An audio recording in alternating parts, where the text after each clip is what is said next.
बघा हे आहे खालचं जे काल जे मी भगरीचे थालीपीठ केलं की नाही ते पीठ जे आहे मी ठेवलं होतं जसं सगळं मिक्स केलं त्याच्यामध्ये शेंगदाण्याचं कूट, हिरवी मिरची, मीठ सगळं आणि आलूचा खीस पण ह्याच्यामध्ये टाकला होता. पण संध्याकाळी करून खा म्हणलं खूप कंटाळा पण आला, मला भूक पण नव्हती. जसं की थोडासा आलूचा शिरा केला आणि त्यानंच उपास सोडला.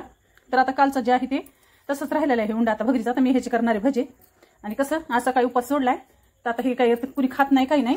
तर ह्याची एक नवी रेसिपी आता तुमच्यासोबत शेअर करते. आणि हे बघा ह्याच्यामध्ये थोडंसंच पाणी टाकून घ्यायचं आपल्याला.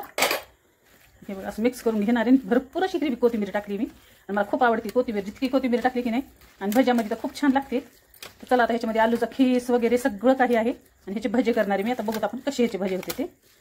छोटे छोटे भजे सोडून घेऊ त्याच्यामध्ये. हे बघा मस्त खुसखुशीत असे बघा किती छान असे भगरीचे भजे झालेत आपले.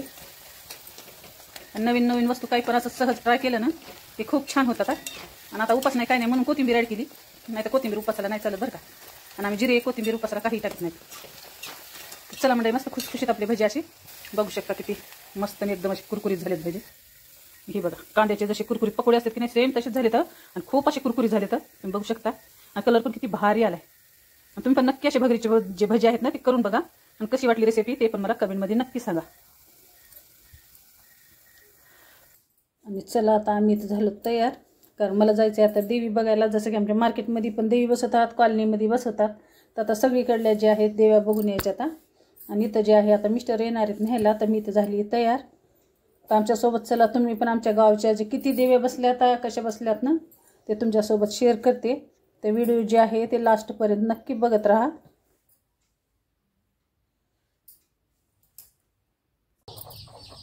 चला नवरोबाला लावला होता फोन पण त्यांना यायला होता उशीर. आणि जसं काय हात काय बसत नाही, काम काय दिसत नाही, अशी आपल्या सगळ्या बायांची गोष्ट असती. तर चला इथं जे आहे झाडाचे सुकलेले पानं दिसले होते, म्हणलं ते येऊस तर ते तर काढून टाकावं. रोजचं काढीन म्हणाले. जसं की आता घटस्थापना ती होती त्याच्यामुळे टाईमच भेटला नाही. जेव्हा टाईम भेटला की नाही झाडाचं काम जे आहे मी करीत असते. अशी माझी टायमिंग नाही की संध्याकाळी सकाळी जेव्हा मला तर टाईम भेटला आणि घराच्या कामापासून काही टाईम भेटत नाही. त्याच्यामुळे जेव्हा टाईम भेटला तेव्हा मी झाडाकडे लक्ष देत असते. चला इथं आलो तर आम्ही देवी बघायला जी आहे आता ही आमच्या कॉलनीमधली देवी आहे. तर लेकरं वगैरे सगळे तयार झाले पण आधी जे आहे मी म्हणलं इथलं दर्शन घ्या. थोडंसं बघितलं इथं जसं की लेकरं वगैरे डान्स करतात जे आहे सगळे कॉलनीतले मुलं इथे छान डान्स करतात. पुन्हा ते जे आहे आता जे आहे आमच्या मार्केटची देवी आहे आणि इथं जे आहे मी आता चालली. खूप छान अशा स्टेप बाय स्टेप मस्त मुली डान्स करतात. सगळ्या जे देव्या जे आहेत ना आता कसे आहेत आमच्या मार्केटचे काय नाही आमच्या साऊथच्या पण मी लक्ष देऊन बघा कसा वाटला व्हिडिओ ते मला नक्की सांगा.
इथं जे आहे तेलुगू गाणे लावले होते आमच्या साऊथमधले देवींचे आणि इथं जे आहेत ह्या आजी आल्या होत्या डान्स करायला आणि खूप छान त्यांनी जे आहे ना सगळ्यासोबत डान्स केला. त्याच्यामुळे मी त्यांचा जे व्हिडिओ आहे ह्याच्यामध्ये घेतला आहे.